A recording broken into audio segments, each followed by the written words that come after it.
At the very bottom of Africa lies the most dangerous sea in the world. For centuries, ships have avoided passing through this area. It is called the graveyard of ships. It is famously said that even today, the wrecks of sunken ships can still be seen here. Among these stories, the most famous is the tale of the Flying Dutchman. This ship disappeared in the 17th century, but many claim to have seen it here even in modern times. But even if we put legends aside and look logically, thousands of shipwrecks can be found in this region. This place is called the Cape of Good Hope.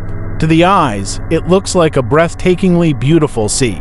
But for ships, it is nothing less than a death trap. Even in today's era of GPS and giant container ships, many vessels still avoid traveling under Africa. But why is that? Let's find out in today's video. Before starting, I request you all to please subscribe to the channel. These videos take a lot of research, time, and financial cost, and your subscription is the biggest motivation for us. The sea that is today called the Cape of Good Hope was once known as the Cape of Storms, and for good reason. For the first explorers who reached here, it was a terrifying place. In the 15th century, after hearing many stories about this region, European sailors decided to attempt the journey. In 1488, a Portuguese sailor, Bartolomeu Dias, tried to cross it for the first time, but what he experienced was horrifying. Stormy winds lifted his ship and tossed it around as if it would sink at any moment. He barely escaped with his life and became the first European to pass under Africa. He named this place the Cape of Storms because the weather here was unlike anything he had ever seen. But the King of Portugal saw this place very differently. He saw it as an opportunity because this sea route led to India, the land of spices and treasures.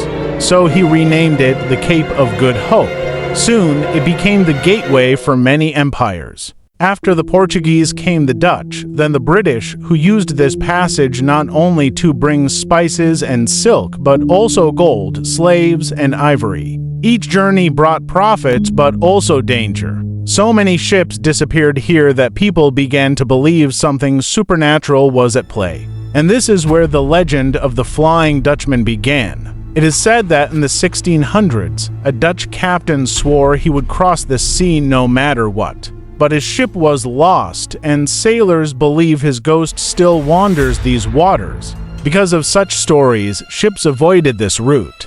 But in the 19th century, everything changed with an engineering miracle: the opening of the Suez Canal in 1869. This canal connected the Mediterranean Sea with the Red Sea via Egypt. For global trade, this was revolutionary. Ships no longer had to travel thousands of kilometers under Africa. The Suez Canal shortened the Europe-Asia route by nearly 7,000 kilometers. Today, around 12% of global trade passes through it. Oil from the Middle East, goods from China, and Europe's grain all flow through this corridor. In 2021, when the ship Ever Given got stuck here, the world realized just how important the Suez Canal is. In just a few days, global losses amounted to billions of dollars. But here's the issue: if the Suez Canal closes, whether due to geopolitics, war, or accidents, ships are forced once again to take the Cape of Good Hope route. And that's what's happening today, since Yemeni Houthis began attacking container ships in the Red Sea. But why is this southern route so dangerous? The answer lies in its geography. The Cape of Good Hope is where the Atlantic Ocean and the Indian Ocean collide. When the massive seas clash, they generate powerful waves. Their direction keeps shifting, which creates huge problems for ships. Add to that the roaring 40s, powerful winds that circle the globe at 40 latitude. These winds are so strong that they create waves as tall as buildings. In winter, waves 10 to 15 meters high are common. Ships bounce around like toys, and sudden storms strike without warning. Even modern steel ships with radar and advanced technology often stand powerless against these forces. And the danger doesn't end there. The coastline is rocky and rough, with no safe harbor for ships to anchor. Back when ships depended solely on sails, crossing these waters was nearly impossible. A small mistake meant smashing into rocks and breaking apart. That's why even today, hundreds of shipwrecks still rest in these waters.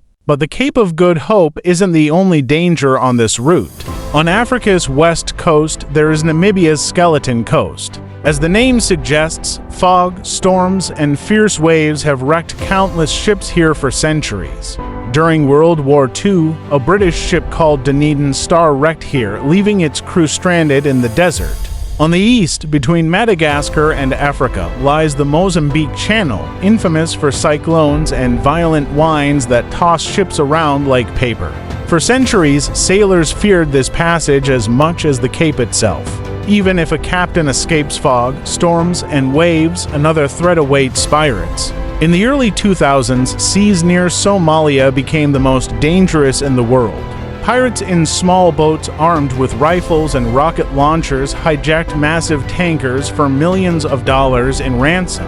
In 2011, piracy here cost the world economy billions of dollars. Extra guards, rerouted paths, and naval escorts became necessary. Later, NATO, the EU, the US, and India increased naval patrols, reducing piracy, but the fear still lingers. On the west, near Nigeria, the Gulf of Guinea is notorious today for piracy and kidnappings.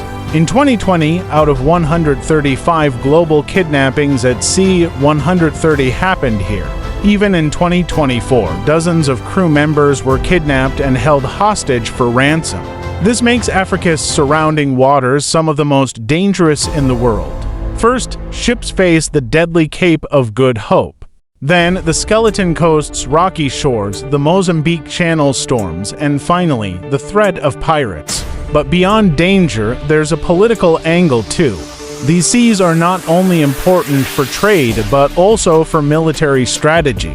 For example, in the Red Sea, north of the Cape, Yemeni Houthis have attacked nearly 90 ships since November 2023. By early 2024, traffic through the Suez Canal had fallen by 50% compared to the previous year.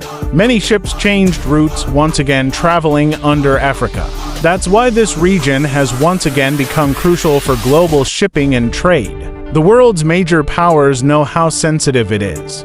That's why the US, China, and European navies constantly patrol these waters. Djibouti, near the Horn of Africa, has become a hub for international militaries with several foreign bases including China's. The struggle to control these seas continues just as Bartholomew Dias and Vasco da Gama once tried centuries ago. The route under Africa remains both necessary and dangerous. On one hand, the world's oil, gas, and cargo flow through here. On the other hand, the threats of storms, shipwrecks, and piracy never go away. This is why even in the modern era, with advanced ships, captains still prefer the Suez Canal not just because it's shorter, but because it helps them avoid the deadly Cape of Good Hope. So, that's the story. We'll meet again in the next video with another fascinating topic. Take care of yourselves.